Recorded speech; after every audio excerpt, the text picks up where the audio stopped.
chapter 30, verse 2. It begins with the laws of the vows, and the Torah tells us, the Talmud tells us the laws of vows are hanging by a thread. I think it says that at the beginning of Nidarim and maybe also the beginning of Chagiga. Vayidaber Moshe al Rashi Matos of Bnei Israel more. Moses spoke to the heads of the tribes of the children of Israel, saying, Zeh davar share. Hold on one second. This guy's trying to call me, so I'm going to just tell him, join our Zoom. He wants to talk to me.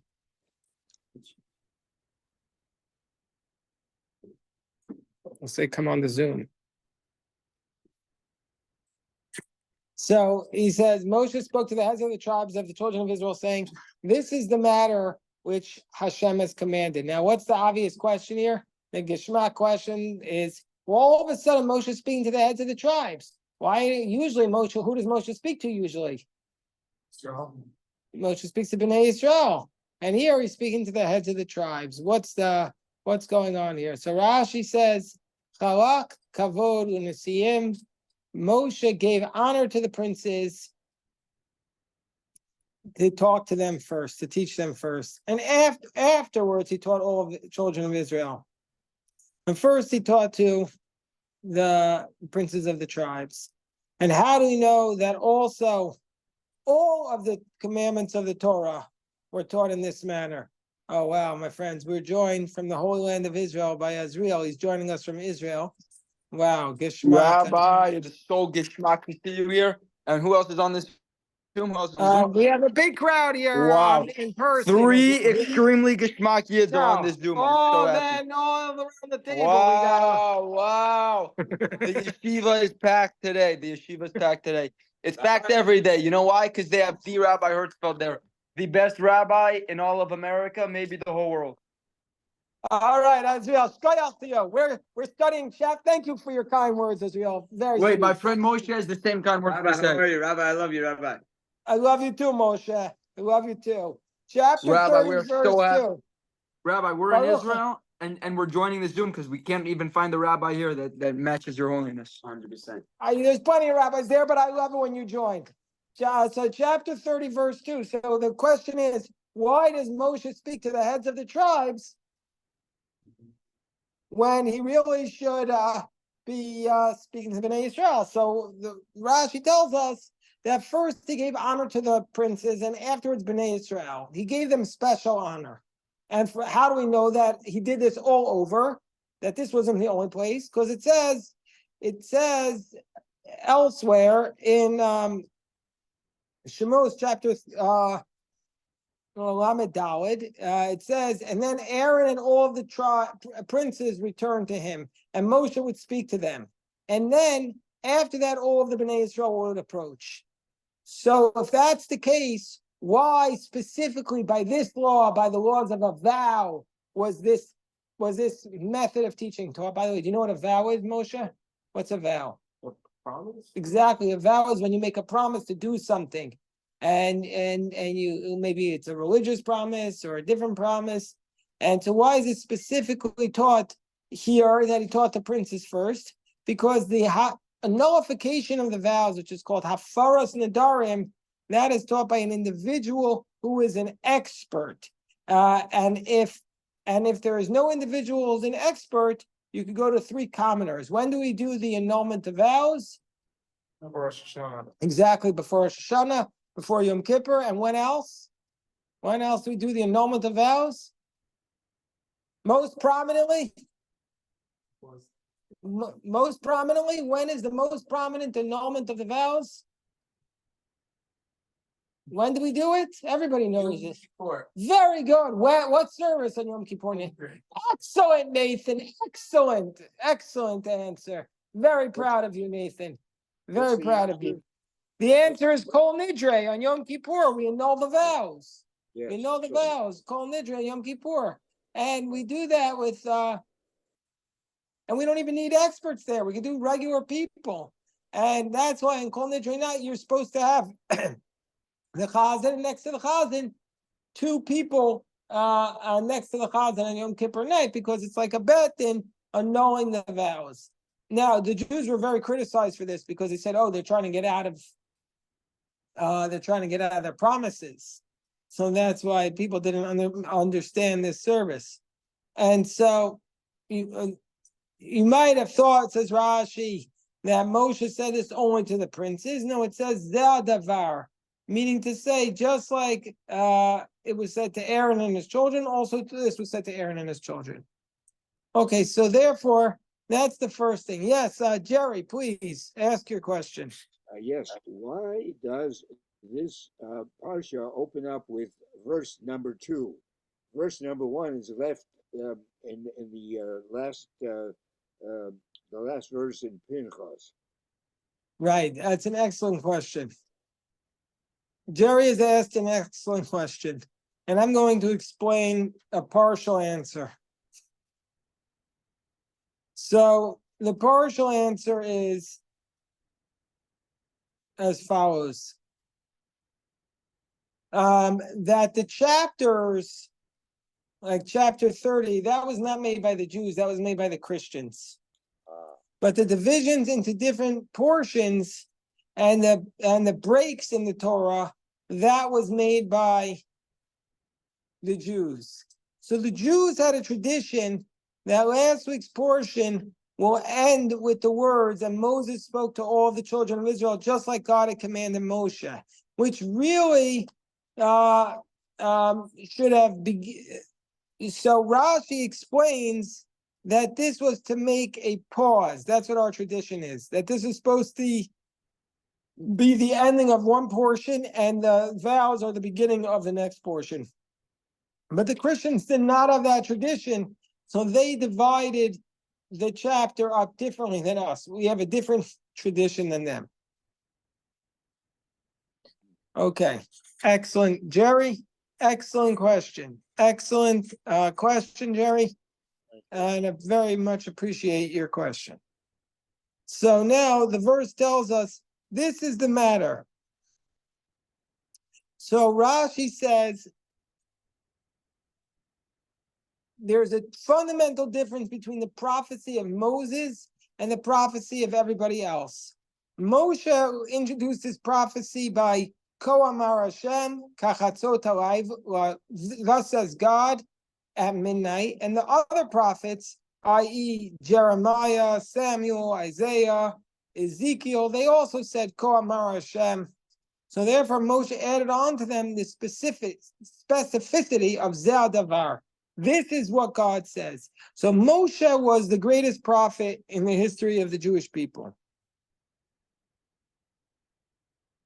One more reason why it says Ze'adavar, it's to teach us that a sage revokes a vow through wording of permitting, meaning to say lahatir, whereas a husband annuls a vow through nullification.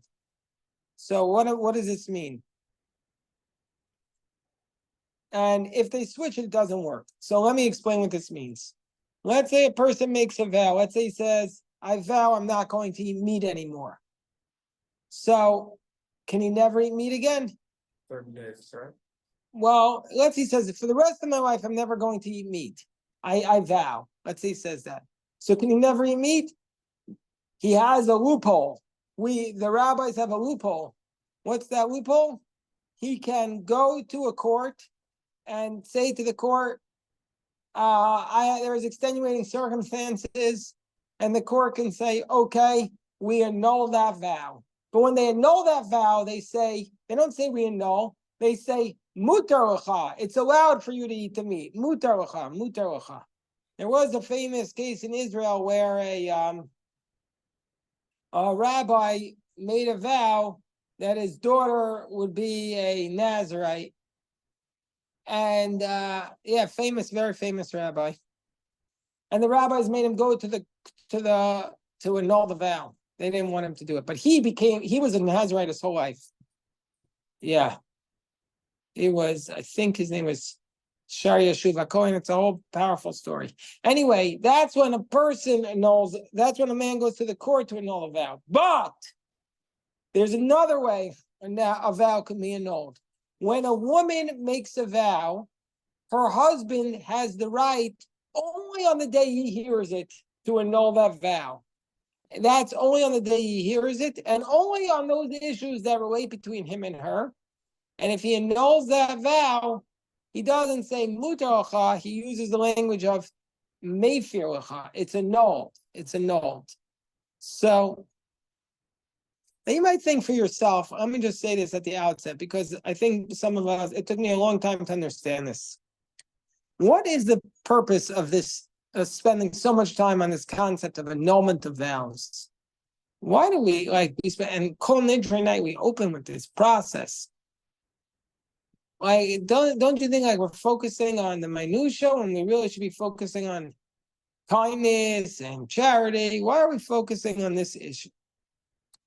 So the answer is like this, unless anybody wants to give one. Yes, Shepsel. Shows the importance of the person's word. Sure, right.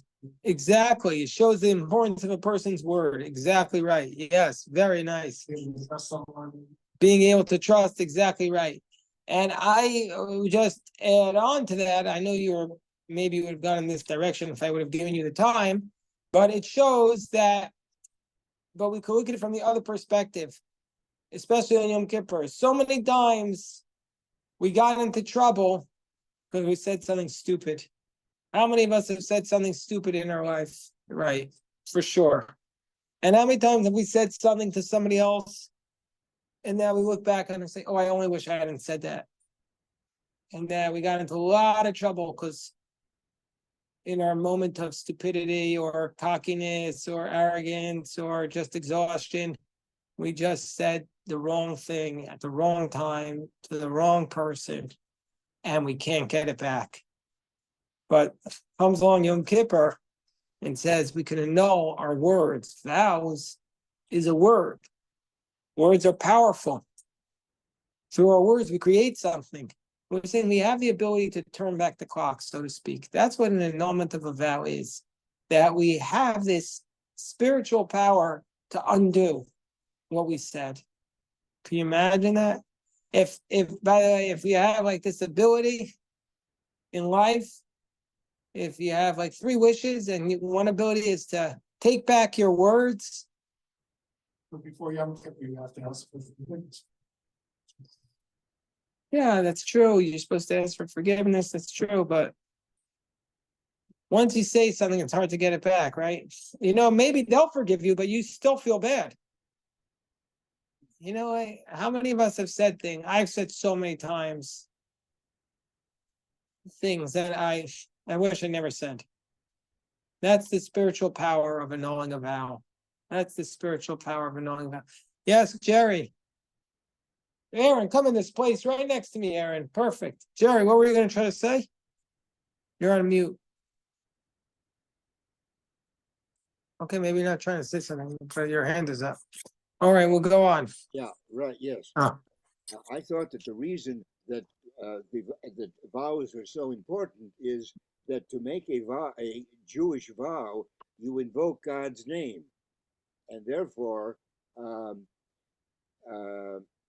you have to live up to it because God is involved in the vow.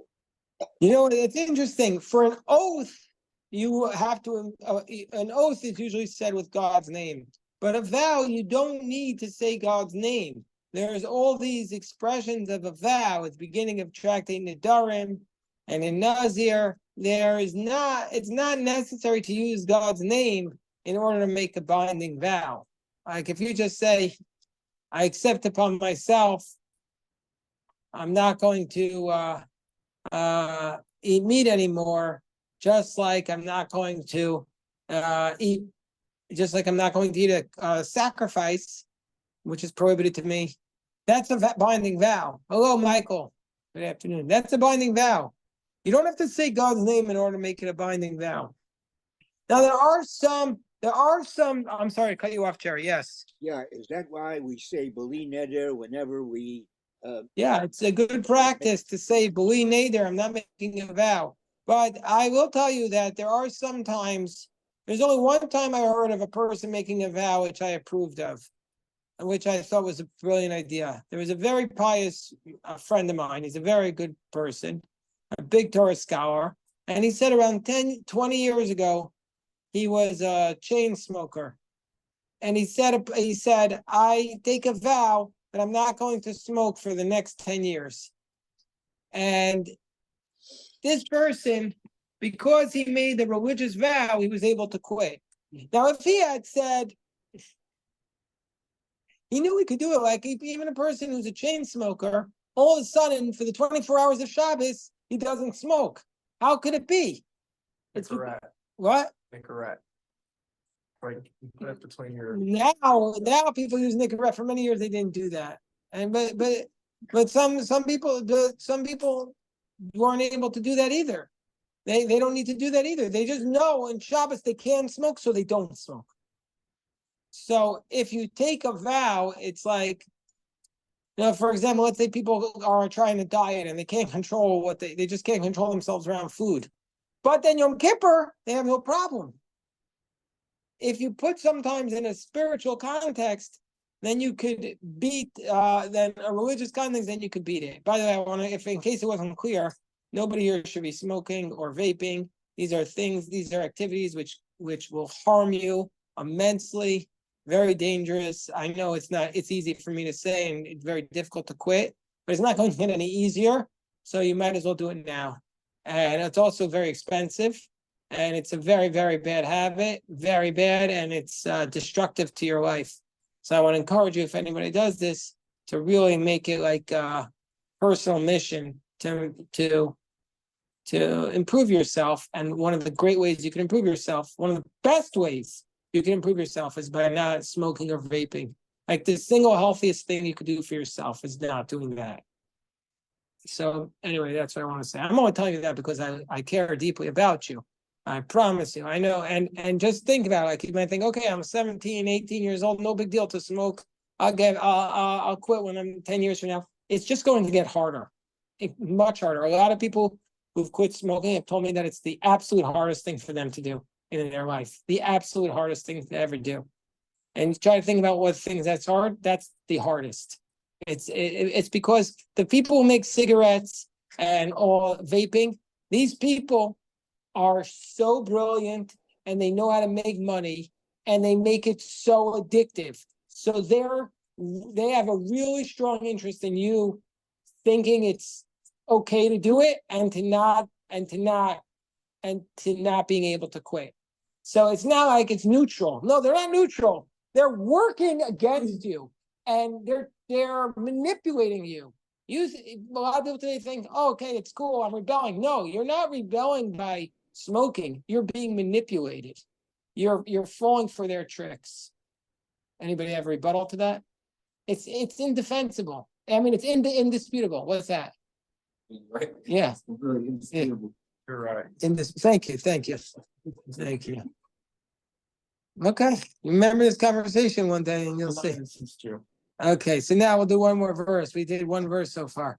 Ish ki yidor neder Hashem. A man will make a vow to God. O ishavash fu'al asor isar al nafsho. Or he takes an oath to bind himself. Lo yachel dvaro. Shall not profane his word. Anything that comes out of his mouth, he should do. What does Rashi say this means? Neder is a vow. What's an example of a vow? Jerry said, this is the point, Jerry. Rashi tells us what's a vow. If you say, see now I take upon myself a konam, it's a vow not to eat. He doesn't have to mention God's name. Oh, shalo ochel, oh, shalo atzar, I'll not do such a thing. I might think, so it's only a vow if you take something which is to prohibit that which is allowed, but not to allow that which is prohibited. And he shall not profane his word. He shall not make his words profane. He has to do all of these things. So this is the idea of a vow. You take upon yourself. You have to keep your word, but we give you a loophole. We give you a way out. All right, let us daven mincha at this time. Desmond, do you have a